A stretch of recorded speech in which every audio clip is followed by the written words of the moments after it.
Hello everyone, welcome to Trade Breakdown on EU. Now I'm going to start off this breakdown on the weekly time frame because that's where the whole higher time frame thought process started from. So let's go ahead and discuss what was the overall thought process and analysis on the weekly time frame. So in the last few breakdowns, I kept mentioning this range high right here is our drawn liquidity, right? Now you can see that we finally reached that drawn liquidity for the short term, but now we have to determine what is our short term drawn liquidity for the next week or two, but also what's our overall long term drawn liquidity which price will be drawn to. So we have to determine two things, our short term drawn liquidity and buys, and then the overall higher time frame buys and drawn liquidity. Now in order to do that, we'll use concepts such as market profiles, key levels and dealing ranges and so on, right? And we're going to use them to measure where price currently is, where did it came from, and where it is potentially headed to, right? These are the three questions that we have to answer.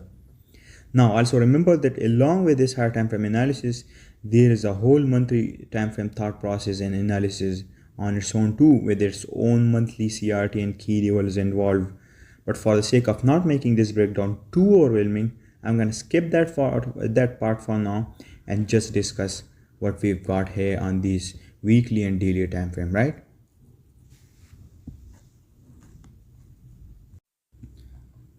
So let's go over the charts and see what we've got there.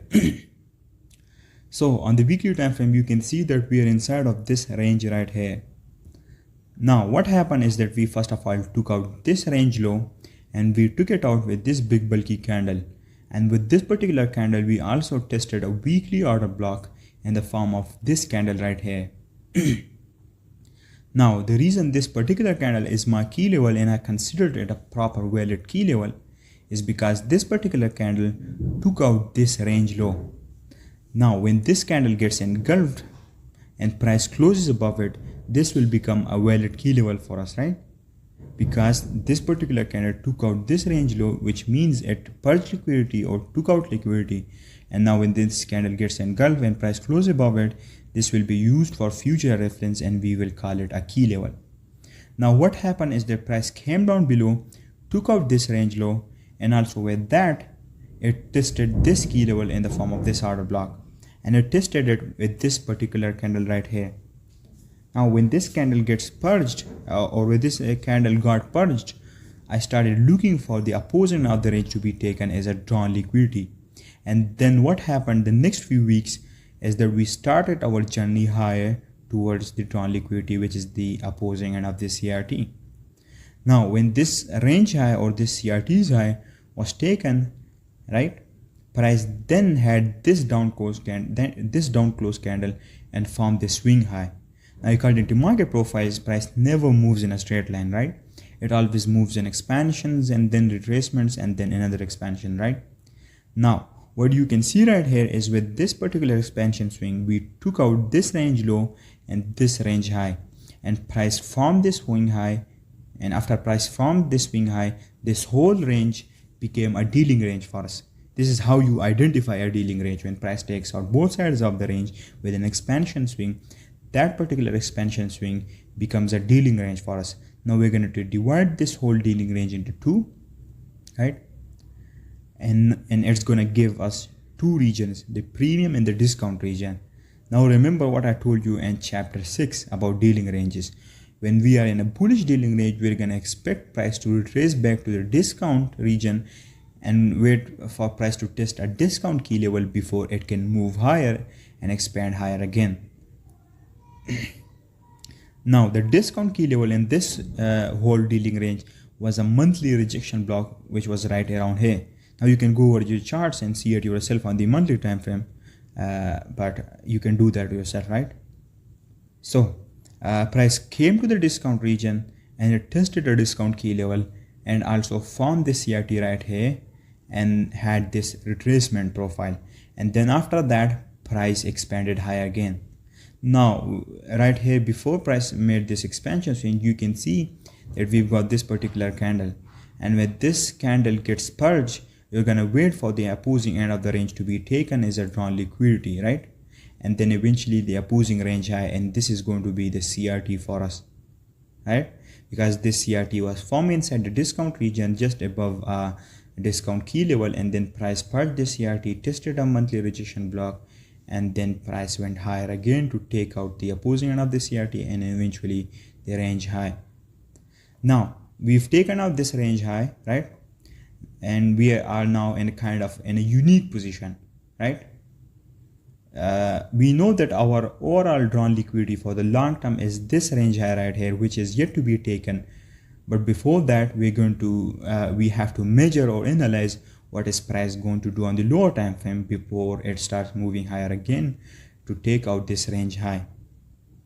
Now our job on the higher time frame is to expect and anticipate what price is going to do before it starts moving higher.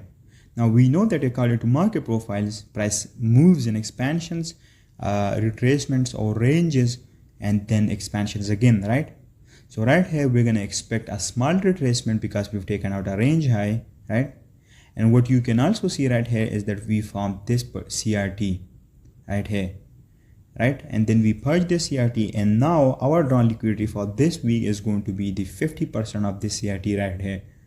So for the short term on the lower time frames and for the first few days of this week, the drawn liquidity is going to be the 50% of this CRT. And once this drawn liquidity reaches, then we're going to analyze the price action on the lower time frame and see if price shows bullish or bearish signs, and then we're going to decide whether we want to expect higher or lower prices, right? So this was the weekly thought process, right, that I had on Monday, and my drawn liquidity was the 50% of this CRT. Now let's move on to the daily time frame and see what we've got there. So on the daily time frame, you can see the 50% of this weekly CRT right here, but I'm going to remove that for now, and I'm going to analyze and dissect what we've got here, right? So right here, what you can see is with this expansion swing, we took out this range high, and now we can expect price to retrace and have a retracement profile before it moves higher. And that's exactly what I expected here, and that's exactly what price did. So when this high gets taken with this particular candle, and then the next candle opens and price closes below it, this candle becomes a valid order block for us and a valid bearish key level for us, right? Now what's going to happen is price will test this bearish key level, react off of it, and then reach the drawn liquidity, which is lower, which is the 50% of the weekly CRT, right? So on Monday and Tuesday, my drawn liquidity was this FVG right here, which also aligns with the 50% of the weekly CRT. This is our drawn liquidity, and this was my drawn liquidity, right, that I had expected on Monday and Tuesday, which is today, right? Now you can see right here is that on the weekly and the daily time frame, we determined our drawn liquidity for the first few days, and we also determined our buys, right?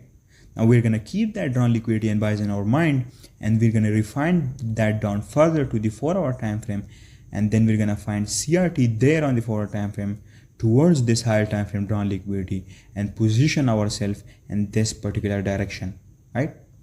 Now let's move on to the 4-hour time frame and see what we've got there. Now on the 4-hour, you can see that we've got this range low and this range high right here, right? We've also got this range low which aligns with the daily FVG, right?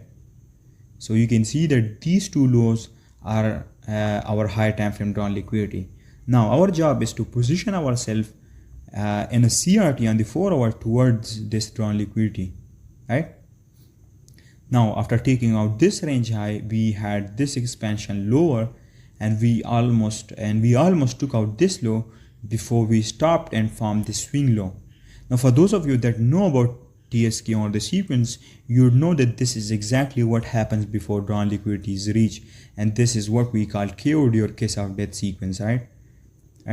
And what happens is that we have a counter move just before the drawn liquidity is reached, and then what happens is that price confuses the traders and does a turtle soup, forms this turtle soup, and then it again forms another expansion swing lower and reaches the drawn liquidity, right?